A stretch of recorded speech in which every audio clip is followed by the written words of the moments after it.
রানীগঞ্জে তৃণমূল নেতার গোডাউনে ডিজেল মজুতের অভিযোগ, তদন্তে পুলিশ।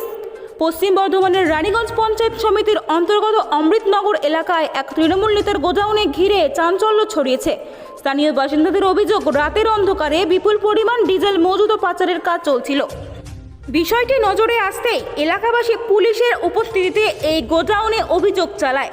অভিযোগের তীরে রয়েছেন তৃণমূল নেতার তথা রানীগঞ্জ পঞ্চায়েত সমিতির উপসভাপতি এবং ইসিএল এর তৃণমূল ট্রেড ইউনিয়নের নেতা সাবির মিয়া।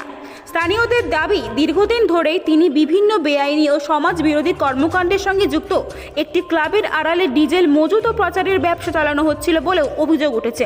এলাকাবাসীদের দাবি, অভিযুক্তদের একাধিক গোডাউন রয়েছে, তার মধ্যে দুটি গোডাউনে বিপুল পরিমাণ ডিজেল মজুত থাকার অভিযোগ সামনে এসেছে। এছাড়াও পঞ্চায়েতের ত্রাণ তহবিলের ত্রিপলও সেখানে মজুত ছিল বলে দাবি করা হয়েছে। তবে একটি ঘর এখনও খোলা হয়নি বলে জানা গেছে। খবর পেয়ে আসানসোল দুর্গাপুর পুলিশ কমিশনারেটের রানীগঞ্জ থানার নিমচাঁদ ফাঁড়ির পুলিশ ঘটনাস্থলে পৌঁছে তদন্ত শুরু করে। কোথা থেকে এত পরিমাণ ডিজেল আনা হয়েছে, কী উদ্দেশ্যে তা মজুত করা হয়েছিল এবং এর সঙ্গে আর কারা জড়িত থাকতে পারে, সেই সমস্ত বিষয় খতিয়ে দেখা হচ্ছে। স্থানীয়দের আরও অভিযোগ, অভিযুক্তদের বিরুদ্ধে অতীতেও বিভিন্ন অপরাধমূলক কর্মকাণ্ডে জড়িত থাকার অভিযোগ উঠছিল। তবে এই সমস্ত অভিযোগের সত্যতা এখনও পুলিশি তদন্তের বিষয়। পুলিশ সূত্রে জানা গিয়েছে, অভিযোগের ভিত্তিতে তদন্ত চলছে এবং প্রয়োজনীয় তথ্য প্রমাণ সংগ্রহ করা হচ্ছে। এছাড়াও অভিযোগ উঠেছে ইসিএল এর কিছু কর্মী বা আধিকারিকের যোগসাজ আছে।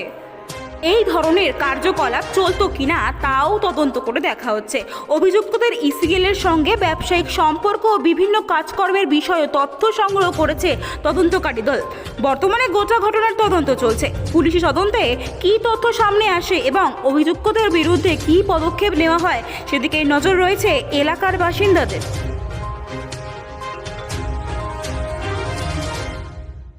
हम तो देख रहे हैं जनता क्या कर रही है।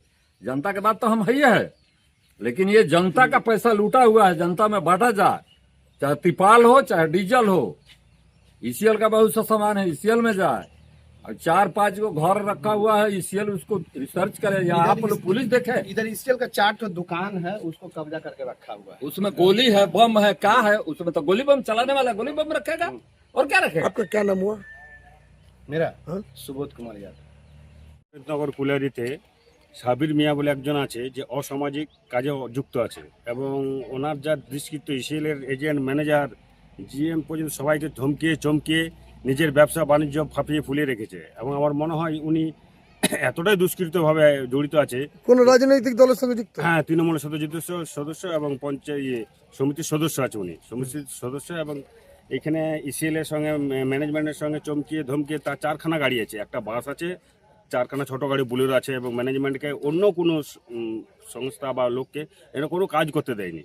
এবং চুরি ডাকাতি ইসিএলের সঙ্গে মিলেমিশে প্রচণ্ড চুরি ডাকাতি করি সব কিছু।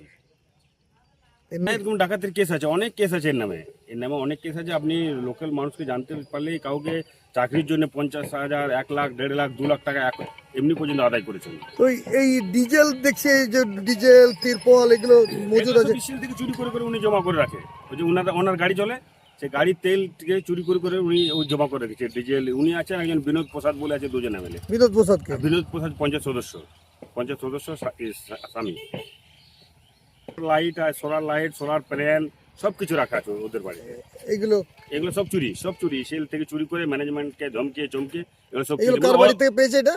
এটা বিনোদ প্রসাদের বাড়িতে। আচ্ছা, তো আপনারা পুলিশকে বলেন? একদম, আমরা পুলিশকে জানিয়ে এবং লিখিত কমপ্লেন করছি এবং পূর্ণাঙ্গ ফুল তদন্ত করার জন্য আমরা প্রশাসনকে নির্দেশ দেবো।